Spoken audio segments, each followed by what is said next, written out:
విలువలతో కూడిన రాజకీయం చేయడంతో పాటు ఉత్తమ పార్లమెంటేరియన్ గా అవార్డు పొందిన మహనీయుడు వాజ్పేయి. ఆయన సేవలను ప్రతి ఒక్కరూ తెలుసుకునే విధంగా విగ్రహం ఏర్పాటు చేయడం శుభపరిణామమని సాంఘిక సంక్షేమ శాఖ మంత్రి డాక్టర్ డోలాశ్రీ బాల వీరాంజనేయ స్వామి అన్నారు. మాజీ ప్రధాని అటల్ బిహారీ వాజ్పేయి విగ్రహ ఆవిష్కరణ సోమవారం ఒంగోలులో ఘనంగా జరిగింది. అటల్ మోదీ సుపరిపాలన యాత్ర ఒంగోలు చేరిన సందర్భంగా ఈ కార్యక్రమాన్ని నిర్వహించారు. మంత్రి స్వామితో పాటు బీజేపీ రాష్ట్ర అధ్యక్షుడు పివి మాధవ్ ముఖ్య అతిథులుగా హాజరయ్యారు. ఈ సందర్భంగా స్వామి మాట్లాడుతూ ఎన్డీఏ భాగస్వామ్య పక్షాల పాలనలో ఇటు రాష్ట్రంలోనూ అటు కేంద్రంలోనూ పూర్తి స్థాయిలో ప్రజలకు సేవలు అందుతున్నాయని పేర్కొన్నారు. అటు కేంద్ర సహకారంతోనూ ఇటు రాష్ట్రంలోనూ అనేక అభివృద్ధి పనులు చేపట్టామని అన్నారు. వైసీపీ శ్రేణులు మెడికల్ కాలేజీలపై రాజకీయం చేస్తున్నారని, మెడికల్ కాలేజీలను ప్రైవేటీకరణ చేయడం లేదని, పీపీపీ విధానంతో అభివృద్ధి చేస్తున్నామని తెలిపారు. టెలికమ్యూనికేషన్, రక్షణ రంగం రాష్ట్రాలకు ఇచ్చిన హక్కుల విషయంలో వాజ్పేయి అనేక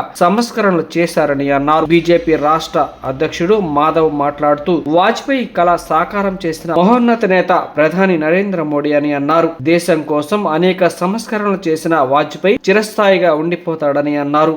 హైదరాబాద్ ఐటీకి ముఖ్య కేంద్రంగా మార్చిన ఘనత చంద్రబాబుదేనని అన్నారు. బీజేపీ సెల్స్ రాష్ట్ర కో కన్వీనర్ డాక్టర్ ఎన్ సూర్యకళ్యాణ్ చక్రవర్తి మాట్లాడుతూ మాజీ ప్రధాని స్ఫూర్తిదాయకమైన నేత వాజ్పేయి విగ్రహాన్ని ఒంగోలులో ఏర్పాటు చేయడం సంతోషంగా ఉందని అన్నారు.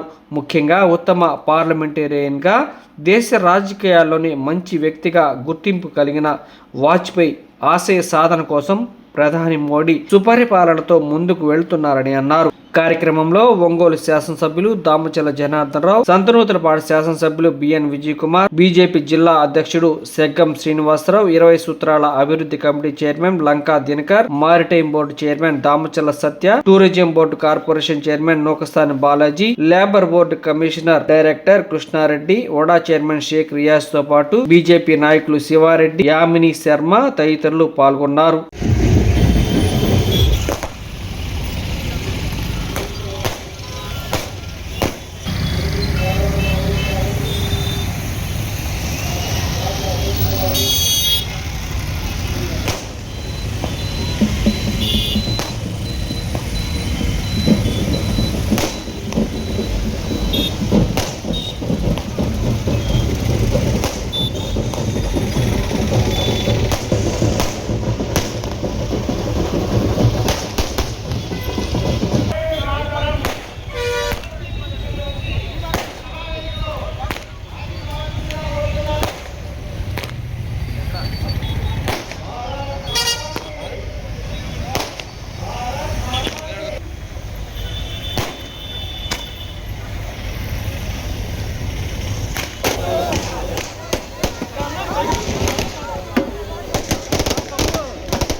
देवासाधिवतदाने देवेश्वरवेरुणः प्रणत विश्वे देवास यः वीरयुद्धो महासहप्रयामातना धर्मारधाम धृतसमराजन्य अग्निर्प्रतिरदन फल सत्तभागाः परिबद्धनस्त्रं దయవుంచి ఆహ్వానితులు కాని వారు వేదికను ఖాళీ చేయాల్సిందిగా కోరుతా ఉన్నాం. సభ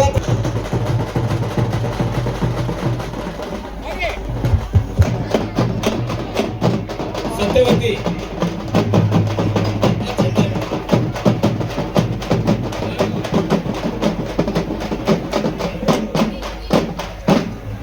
అనిల్ సరే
అటల్ బిహారీ వాజ్పేయి గారు ఒక బీజేపీ పార్టీకే నాయకుడు కాకుండా ప్రజలందరిలో ఒక మంచి వ్యక్తిగా, మంచి ప్రధానిగా ఆయన ఒక మంచి అభిప్రాయం అందరిలో తెచ్చారు. అంటే ఏ పార్టీకి వాళ్ళ లీడర్ నచ్చడం అది మామూలే, కానీ అపోజిషన్ పార్టీసు మామూలు జనాలలో కూడా ఇతని మంచి వ్యక్తి అనే అభిప్రాయం రావడం చాలా కష్టం. అది మన అటల్ బిహారీ వాజ్పేయి గారికి వచ్చిన విషయం మనందరికీ తెలుసు. ఆ రోజు ఒక కోalition గవర్నమెంట్ ఎలాగ నడపాలో, నార్త్ పార్టీస్, సౌత్ పార్టీస్, అనేక రకమైన పార్టీల్ని ఒక కూటమి ప్రభుత్వంగా ఎలాగ నడపాలో ఆయన మొట్టమొదటిసారిగా మన అందరికీ చూపించిన వ్యక్తి అటల్ బిహారీ వాజ్పేయి గారు. అదే కాకుండా డెవలప్మెంట్ ఎలా చేయాలో, నేషనల్ ఇంటిగ్రేషన్, సెక్యూరిటీ ఎలా కాపాడాలో అవన్నీ చూపించిన వ్యక్తి ఆయన. డెవలప్మెంట్ అన్నప్పుడు మనం ఈరోజు చాలా నేషనల్ హైవేస్ చూస్తున్నాం. ఆ రోజు నేషనల్ హైవేస్ అభివృద్ధి చేయాలని, అదేవిధంగా ఒక గోల్డెన్ ట్రయాంగిల్ అని ఆ రోజు నేషనల్ హైవేస్ అన్ని కలపటము ఆయన చేసినది. ఈరోజు దాని ఫలితాలు, దాని అభివృద్ధి మనం చూస్తూ ఉన్నాం. అదే కాకుండా నేషనల్ హైవేస్ అంటే ఏదో పట్టణాలు అలాంటివే కాకుండా ఆ రోజు రూరల్ రోడ్స్లో PMGSV అని రూరల్ రోడ్స్లో చాలా రోడ్స్ ఆయన వేయించిన వ్యక్తి. మేమందరం పాల్గొంటాం. నాకు ఎంతో సంతోషంగా ఉంది. ఈ కార్యక్రమంలో బాగా పాల్గొన్న కళ్యాణ్ చక్రవర్తి గారు, ఇతర బీజేపీ నాయకులకు ప్రత్యేక అభినందన తెలుపుతూ సెలవు తీసుకుంటున్నాను. నమస్కారం. ధన్యవాదాలు సార్. రాష్ట్ర మారిటైమ్ బోర్డు చైర్మన్. ఈరోజు చాలా సంతోషం.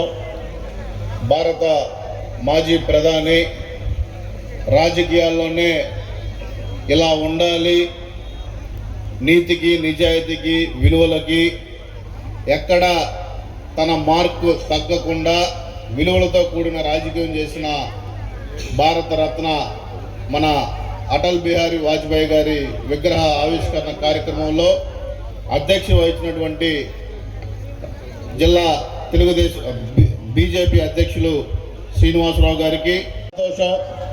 ఈరోజు ఒంగోలు పట్టణంలో ఒక మహానుభావుడి విగ్రహ ఆవిష్కరణ చేసుకోవటం, అలాగే భారత రాజకీయాలు ఇంత విలువలతోటి ఒక అభివృద్ధి అనేది ఆయన ప్రధానిగా ఉన్నప్పుడు నేషనల్ హైవేస్ కానీ ఈ టెలికాం కమ్యూనికేషన్స్ కానీ అనేక విప్లవ మార్పులు తీసుకొచ్చిన గొప్ప మహానుభావుడు వాజ్పేయి గారు. ఆ రోజు కార్గిల్ వారు కానీ అప్పుడు అమెరికా తీవ్ర ఒత్తిడి చేసిన పోకర్నాలో అణుబాంబులు కూడా ప్రయోగించి మనం ఎవ్వరికి ప్రపంచానికి ఎక్కడా తీసేయలేదు, మనం కూడా రంగాల్లో ముందున్నామని చూపించిన ఒక గొప్ప మనిషి వాజ్పేయి గారు అని కూడా తెలియజేసుకుంటూ, అలాంటి మహానుభావుడు 9 సార్లు లోక్సభలో తన వాణిని అపోజిషన్లో ఉన్న ఎక్కడ తగ్గకుండా తన వాణిని ఎంతో గొప్ప కళాత్మక ధోరణితోటి లోక్సభ చక్కగా నిర్వహించిన ఒక గొప్ప మనిషి వాజ్పేయి గారిని తలుచుకుంటూ ఈరోజు ఇంతటి మంచి విగ్రహాన్ని ఏర్పాటు చేసిన గౌరవ శాసనసభ్యులు జనార్దన్ గారికి మనస్ఫూర్తిగా ధన్యవాదాలు తెలియజేసుకుంటూ, ఇంతటి చక్కటి కార్యక్రమం నిర్వహించిన బీజేపీ కుటుంబ సభ్యులకు కూడా మనస్ఫూర్తిగా నా నమస్కారాలు తెలియజేసుకుంటూ సెలవు తీసుకుంటా ఉన్నా. అంత్యోదయ అంటే ఈ దేశంలో నివసిస్తున్నటువంటి పేద బడుగు వర్గాలకు సంబంధించినటువంటి చిట్ట చివరి వ్యక్తి వరకు, చిట్ట చివరి కుటుంబం వరకు ప్రభుత్వ పాలనలో అందేటటువంటి అభివృద్ధి సంక్షేమ ఫలాలు వారి ఇంటికి చేర్చాలి అనేటటువంటి పండిత్ దీన్ దయాళ్ ఉపాధ్యాయ గారి స్ఫూర్తి అయినటువంటి అంత్యోదయ స్ఫూర్తితోటి సుపరిపాలన చేసినటువంటి మహోన్నతమైనటువంటి వ్యక్తి. ఒక్క ఓటు మేనేజ్ చేసుకోగలిగే అవకాశం ఉన్నా దాన్ని త్యజించి అధికారాన్ని కోల్పోయినా కూడా ఆయన ఏ విధంగా వెరవక ముందుకు సాగినటువంటి వ్యక్తి.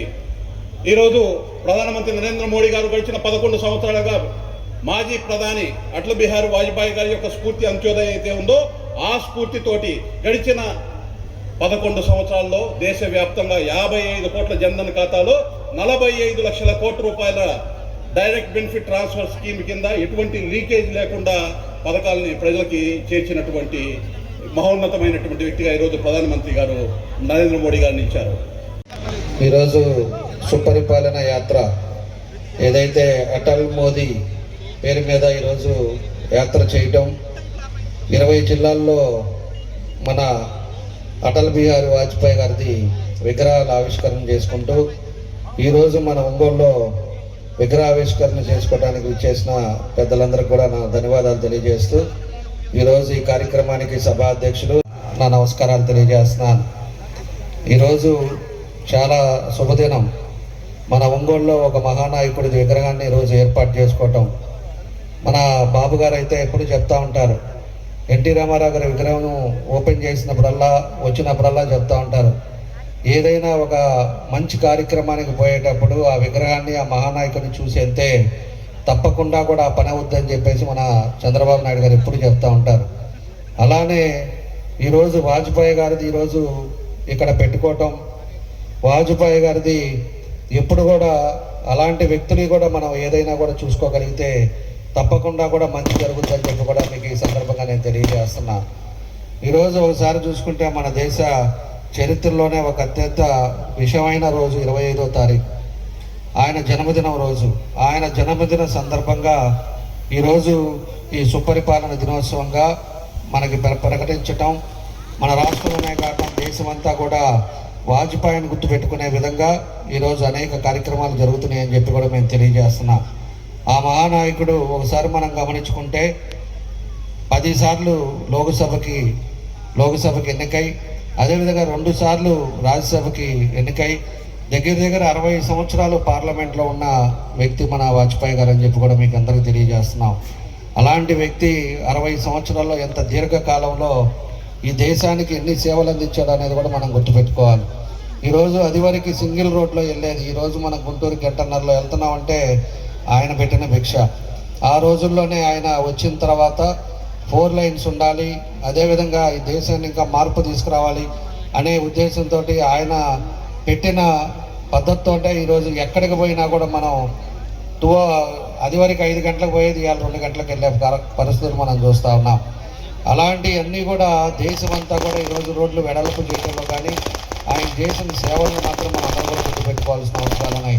అందుకే భారతరత్న అనే అవార్డు కూడా ఆయనకి ఇచ్చి గౌరవించిందని చెప్పేసి కూడా ఈ దేశం మనం అందరం కూడా గుర్తుపెట్టుకోవాల్సిన అవసరాలు ఉన్నాయి. ఈరోజు అనేక సార్లు కూడా ఈరోజు ఉండే పరిస్థితుల్లో 3 సార్లు ప్రధానమంత్రి అయిన వ్యక్తి కూడా మన వాజ్పేయి గారు అని చెప్పి కూడా నేను తెలియజేస్తున్నా. 13 రోజులు ఒకసారి ఉంటే, 13 నెలలు ఒకసారి ఉంటే, తర్వాత కంటిన్యూగా 5 సంవత్సరాలు చేసిన వాజ్పేయి గారు ప్రధానమంత్రిగా చేశారని చెప్పి కూడా మీకు ఈ సందర్భంగా మేము గుర్తు చేస్తా ఉన్నా. కాబట్టి వాజ్పేయి చేసిన సేవలను కానీ ఆయన గుణాలు ఈరోజు ఎంతోమంది రాజకీయాల్లో ఉన్నారు. రాజకీయాల్లో ఉన్నా కూడా చిరస్థాయిగా నిలిచిపోయే వాళ్ళు కొంతమందే ఉంటారు. ఆయన నీతి నిజాయితీలతో కానీ, ఆయన చేసే పద్ధతులు కానీ, అదేవిధంగా దేశం కోసం, ప్రజల కోసం ఎప్పుడు కూడా నిరంతరం కష్టపడే వ్యక్తిగా ఈరోజు వాజ్పేయి ఈరోజు అన్నిట్లో నిలబడి ఉన్నారని చెప్పేసి కూడా మీకు తెలియజేస్తున్నా. అదేవిధంగా ఈరోజు ఉండే పరిస్థితులు మనం అన్నీ కూడా వాజ్పేయి గారిని ప్రతి ఒక్కరూ కూడా మనం తలుచుకునే విధంగా మనం ముందుకెళ్ళాలని చెప్పేసి తెలియజేస్తున్నా. అందులో వాజ్పేయి గారు కూడా అజాత శత్రువు.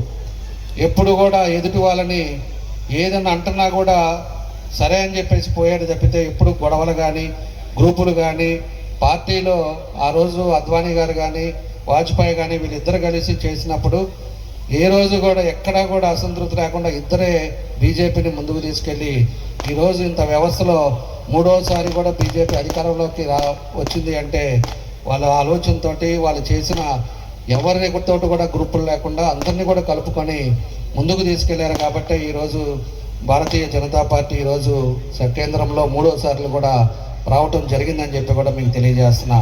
కాబట్టి వాజ్పేయి గారు చేసిన దాంట్లో అన్నీ కూడా మనం గుర్తుపెట్టుకోవాలి.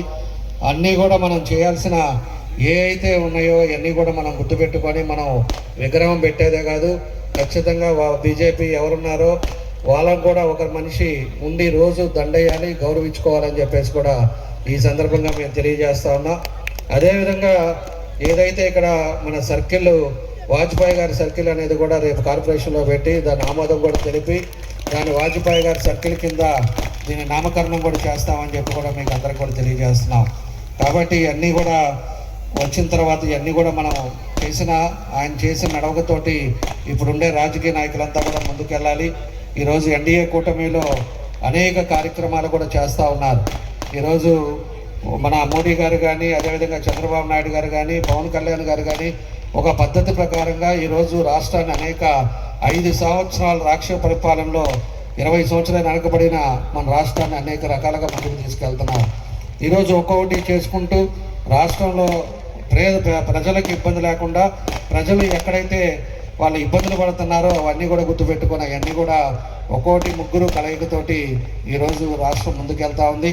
తప్పకుండా కూడా ఈ 3 సంవత్సరాల్లో అనేక కార్యక్రమాలు కూడా జరుగుతాయని చెప్పి తెలియజేస్తూ ఈరోజు ఈ కార్యక్రమం చాలా చక్కటి కార్యక్రమాన్ని ఇక్కడికి పెట్టి మాధవన్ గారు కూడా మన జిల్లాకు వచ్చి అదేవిధంగా విగ్రహ ఆవిష్కరణ చేసినందుకు మనస్ఫూర్తిగా వాళ్ళకు కూడా నా అభినందనలు మరోసారి తెలియజేస్తూ ఇక్కడ బీజేపీ నాయకులు కూడా అందరం కూడా సోదర భావాలతో భవిష్యత్తులో కూడా ఇదే పద్ధతిలో మీకు ఏ సమస్యలు వచ్చినా కూడా మాకు టౌన్లో మా దృష్టికి తీసుకొచ్చినా తప్పకుండా కూడా పూర్తి సహకారం పూర్తిగా ఉంటుంది. మన ముగ్గురం కూడా కలిసి వెళ్దాం.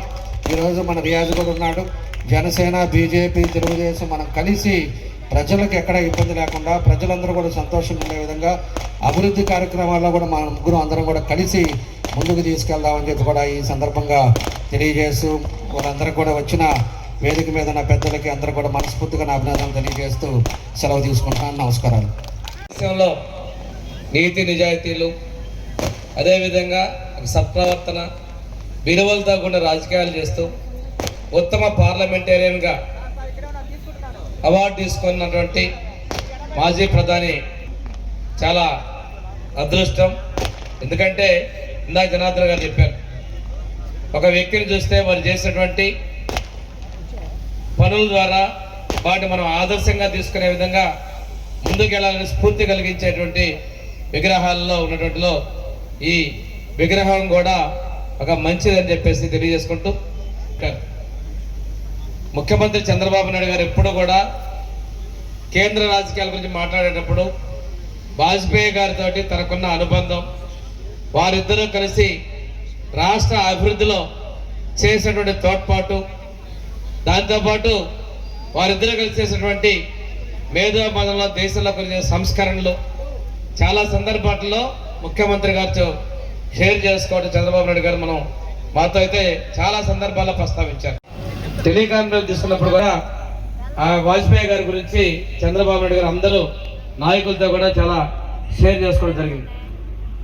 ముఖ్యంగా మనం ఉన్నటువంటి రోడ్డు, ఈ రోడ్లో ఏదైతే ఉందో ఇది అటల్ బిహారీ వారి ఆలోచన బదులు వచ్చిన రోడ్లని మనం ఆ విగ్రహాన్ని స్థాపించడంతో పాటు రాష్ట్రాలకు ఇచ్చినటువంటి హక్కులు స్వయం ప్రతిపత్తి రాష్ట్రాలకు ఇచ్చినటువంటి హక్కుల విషయంలో కావచ్చు, సంస్కరణలో భాగంగా తీసుకున్న ఈ రాష్ట్రాల అరాచక పాలన తరిమికొట్టడం కోసం ప్రధానమంత్రి మోడీ గారి సహకారంతో, అదేవిధంగా జనసేన నాయకులు ఉప ముఖ్యమంత్రి గారి పవన్ కళ్యాణ్ గారి సహకారంతో ఈ సంకీర్ణ భాగస్వామ్యానికి నాయకత్వం వహిస్తున్న చంద్రబాబు నాయుడు గారు ఎన్నికల ముందు మనం ఏదైతే చెప్పిన విధంగా జోహార్ అటల్ బిహారీ వాజ్పేయి, 2 సార్లు జోహార్ జోహార్ అన్నారు.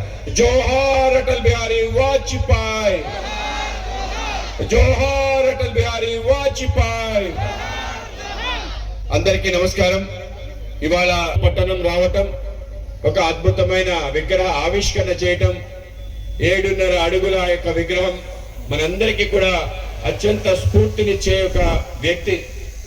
ఒక వ్యక్తి తన జీవితంలో 70 సంవత్సరాలు దేశం కోసం పనిచేశాడు అంటే, 60 సంవత్సరాలు పైగా పార్లమెంట్ లో ఉన్నాడు అంటే, స్వతంత్ర సేనానిగా ఉంటూ అనేక రకాల పోరాటాలు కష్టాలు, అనేక సార్లు జైలుకి వెళ్ళి చివరికి ప్రధానమంత్రి అయ్యాడు అంటే, ఆ యొక్క ప్రయాణం, ఆయన చేసిన అనేక రకాల అనితర సాధ్యమైన విషయాలన్నీ కూడా మనకి స్ఫూర్తి ప్రేరణగా ఉండాలని, ఆయన యొక్క 100వ జయంతి ఉత్సవాలు ఆంధ్రప్రదేశ్ లో రంగరంగ వైభవంగా ఏ విధంగా జరగాలి అంటే, ఆయన స్ఫూర్తి అన్ని చోట్ల రగిలే విధంగా జిల్లాకి ఒక విగ్రహం, ఆ విగ్రహం ఆధ్వర్యంలో మొత్తం ఒక వ్యవస్థ, ఒక ఆలోచన అందరిలో కలిగే విధంగా సుపరిపాలన అంటే ఏమిటి అనే విషయం ప్రజలకు తెలియాలి అనే ఒక ఆలోచనలో భాగంగానే యాత్ర చేయడం జరిగింది. ఈ యాత్రకి మన ప్రియతమ ముఖ్యమంత్రి శ్రీ నారా చంద్రబాబు నాయుడు గారు ఎప్పుడైతే ఆయనకు ప్రస్తావన చేశారో, మీరు వెళ్ళండి, నేను తప్పనిసరిగా సహకరిస్తానని చెప్పి కూటమి సంబంధించి అందరూ ఎమ్మెల్యే ఎమ్మెల్సీస్ తో ఆయనే మాట్లాడి ఆ విధంగా ప్రోత్సహించినందుకు ఆయనకు ముందుగా ధన్యవాదాలు తెలియజేసుకుంటూ, ఈరోజు ఈ కార్యక్రమానికి అధ్యక్షత వహిస్తున్న మా జిల్లా అధ్యక్షులు సెగ్గం విగ్రహం దగ్గరికి అడిగాను, ఎవరిది విగ్రహం అని చెప్పండి. అక్కడ తరేసింది రాజశేఖర రెడ్డి గారిది అంటే, లేదు వాజ్పేయి గారిది, చాలా సంవత్సరాల తర్వాత మర్చిపోయారు, ఆయన పెట్టారు, చాలా మహానుభావుడు అని చెప్పి ఒక సాధారణ ప్రజలు చెప్తే నాకు చాలా ఆనందం కలిగింది. అంటే ఆ విధంగా అందరూ కూడా ఆ యొక్క విగ్రహాన్ని చూసి ఆ యొక్క ఆనందాన్ని వ్యక్తపరుస్తున్నారు. ఎందుకు ఆ విధంగా అయ్యాడు అంటే, సాధారణంగా ఒక వ్యక్తి మామూలుగా ప్రధానమంత్రి అవడం గొప్ప విషయం కాదు. అంటే ఆయన చేసిన ప్రయాణం మనందరం కూడా తప్పనిసరిగా చూడాలి, ప్రతి చోట ఎగ్జిబిషన్ పెట్టాలని చెప్పి, ఆయన జీవిత చరిత్ర తెలియజేయాలని చెప్పి, ఏ విధంగా అందరినీ కలుపుకొని ముందుకు తీసుకెళ్లారనే విషయం. ఆ రోజు కాంగ్రెస్ పార్టీ ఈ దేశంలో స్వతంత్రం మేమే తీసుకొచ్చాం, స్వతంత్రం తర్వాత మేమే ఈ దేశాన్ని పరిపాలించాలనే ఆలోచన ఏదైతుందో అది కాదు అని చెప్పిన వ్యక్తి మహాత్మా గాంధీ గారు. అయితే ఆ రోజు నెహ్రూ గారు అన్నారు, లేదు నేను కాంగ్రెస్ పార్టీని రద్దు చేయను, దాన్నే కొనసాగిస్తా అన్నారు. కాంగ్రెస్ పార్టీ సుమారు 1977 వరకు ఈ దేశాన్ని పరిపాలించిందంటే ప్రజలందరి మనసులో ఆ కాంగ్రెస్ ఈ కాంగ్రెస్ ఒకటి అనే అభిప్రాయం. అలాగే గాంధీ గారి వారసత్వం కూడా వాళ్ళే తీసుకున్నారు కనుక గాంధీ వారసులనే అభిప్రాయం. ఈ రెండుకి కారణంగానే కాంగ్రెస్ సుమారు ఈ దేశాన్ని 35 సంవత్సరాల పైగా నిరాఘాటంగా పరిపాలించిన విషయం మనందరం కూడా తెలుసుకోవాలి. కానీ ఆ రోజు ఏ కాంగ్రెస్ అయితే స్వతంత్రం తెచ్చిందో, స్వతంత్రం తెచ్చిన తర్వాత దేశం ఏ విధంగా వెళ్ళాలి అంటే ఆ విధంగా కాదు, దేశానికి మనవి అనుకున్న అంశాల పైన నిలబడాలి, మన ఆర్థిక విధానం మనమే ఆలోచన చేసుకోవాలి, ఈ దేశం యొక్క శక్తి ఆలోచన చేసుకొని దానిపైన రచన చేయాలనే ఆలోచనతో అటల్ బిహారీ వాజ్పేయి గారి నేతృత్వంలో doctor Shyam Prasad Mukherjee, doctor B R Ambedkar గారు లాంటి అనేక మంది కలిసి కాంగ్రెస్ ఇతర ఒక ప్రభుత్వం దేశంలో రావాలి అనే ప్రయత్నం 1951 ప్రారంభించడం జరిగింది.